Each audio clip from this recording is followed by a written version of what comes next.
Sementara itu penambahan kasus COVID-19 varian Omikron menimbulkan kekhawatiran di tengah meningkatnya jumlah pelaku perjalanan internasional yang masuk ke tanah air melalui Bandara Soekarno-Hatta, Banten.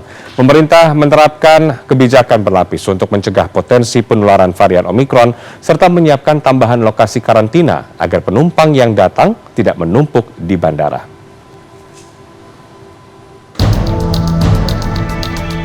Kementerian Kesehatan RI kembali mengkonfirmasi penambahan 11 kasus Omikron baru, sehingga total terdapat 30 kasus Omikron yang terkonfirmasi di Indonesia per tanggal 26 Desember 2021.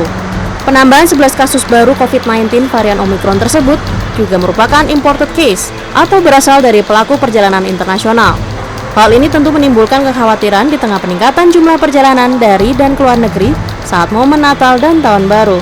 Data Satuan Tugas Udara COVID-19 Bandara Soekarno-Hatta mencatat peningkatan jumlah kedatangan penumpang pesawat dari rute internasional sejak awal Desember 2021. Peningkatan terjadi hingga 30% dengan angka kedatangan penumpang harian lebih dari 3.000 orang per hari, padahal sebelumnya jumlah penumpang rute internasional yang tiba berada di bawah angka 2.000 orang per hari. Pada 26 Desember 2021 tercatat sebanyak 3.465 penumpang rute internasional yang tiba di Terminal 3 Bandara Soekarno-Hatta dengan 26 maskapai dari berbagai negara, di mana 70% diantaranya merupakan WNI dan 30% sisanya adalah WNA. Sejumlah maskapai dari bandara transit internasional diantaranya Turkish Airlines, Singapore Airlines, Malaysian Airlines, dan Malindo Air menjadi 4 penerbangan yang rutin mendarat di Bandara Soekarno-Hatta dengan membawa penumpang dalam jumlah melebihi 100 orang dalam sekali penerbangan. Otoritas bandara pun melakukan sejumlah upaya sebagai langkah menekan laju penyebaran varian Omikron di tanah air melalui pemeriksaan berlapis bagi penumpang yang baru tiba dari perjalanan internasional. Untuk bagi pelaku perjalanan yang datang dari luar negeri ada dua kriteria, yang satu menjadi 11 lapis, yang satu pemeriksaannya 10 lapis. Yang karantina hotel kenapa menjadi 11 lapis? Karena PCR-nya di sini dan nunggunya di sini. Tapi kalau yang di Wisma itu PMI, pelajar dan pegawai negeri yang di Wisma itu 10 lapis karena PCR-nya berada di Wisma. Masifnya jumlah pelaku perjalanan udara rute internasional sepanjang Natal dan Tahun Baru menimbulkan kekhawatiran. Salah satunya diutarakan Diki Budiman, epidemiolog dari Griffith University Australia, yang menilai pemerintah tidak tegas dalam melakukan pengawasan.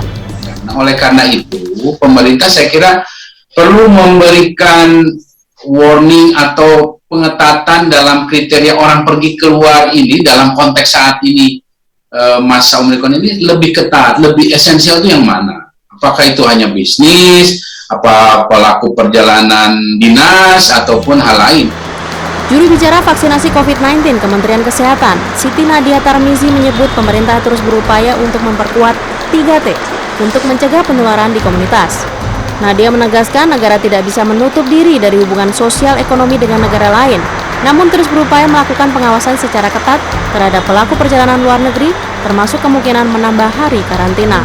Negara-negara mana ya yang mungkin perlu ditambah, karena saat ini kan ada 13 negara yang sudah kita larang WNA-nya ataupun WNA yang pernah 14 hari berkunjung di wilayah tersebut untuk masuk ke wilayah Indonesia. Jadi kita tahu itu 10 negara di Afrika, termasuk Afrika Selatan. Hong Kong sudah tidak lagi ya, Hong Kong sudah bisa masuk ke Indonesia warga negara asingnya, ditambah dengan 3 warga negara lainnya yaitu Inggris, Norwegia, dan Denmark. Nah, nanti apakah perlu ditambah jumlah negara lainnya, nanti kita akan evaluasi. Lebih lanjut, Nadia mengimbau agar masyarakat menunda dulu perjalanan ke luar negeri serta tetap menerapkan protokol kesehatan secara ketat. Sementara itu, untuk memperketat pengawasan bagi pelaku perjalanan internasional yang tiba di Terminal 3 selama momen Natal dan Tahun Baru, Bandara Soekarno-Hatta menambah jumlah pasukan yang bertugas di pintu kedatangan internasional hingga 100 personil. Selain itu, ada penambahan jumlah armada bus Damri untuk mengangkut penumpang ke lokasi karantina dan pembukaan Terminal 2F sebagai lokasi pendaratan bagi pesawat yang membawa banyak penumpang guna mencegah terjadinya penumpukan. Sufiani Tanjung, Daud Thompson, Jakarta.